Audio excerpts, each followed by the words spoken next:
Apa sih yang Mas Bilal lakukan, seperti apa ya, kayak, membayar apa yang sudah dilakukan itu, apa yang dikerjakan? Ya berusaha untuk berbuat kebaikan, ibadah, buat nutupin dosa-dosa masa laluku, Kak. Mhm.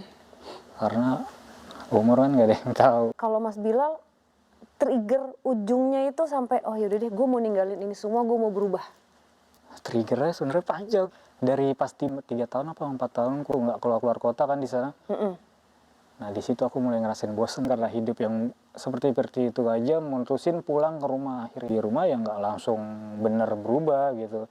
Coba agak mulai mengurangi dah nongkrong-nongkrong, pulang ke rumah gitu. Tapi proses. Proses kan pelan-pelan. Walhasil pada suatu saat, ya itu momennya aku lagi di base camp kan, party dari pagi sampai malam. Itu sekitar jam 2 atau jam 3 gitu kan. Itu tiba-tiba aku kayak ada yang bisikin dalam diriku tuh, lu tuh diciptain bukan untuk berbuat seperti ini gitu.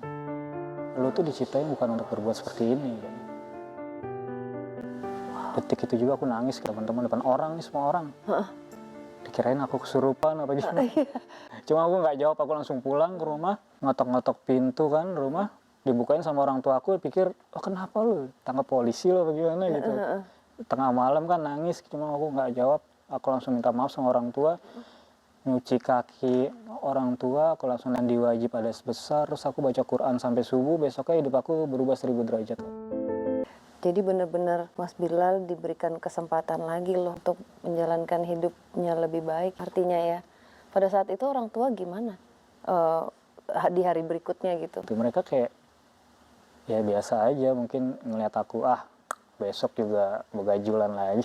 Cuma pada saat itu ngeliat proses aku, itu aku nggak keluar rumah hampir setengah tahun apa, di kamar aja.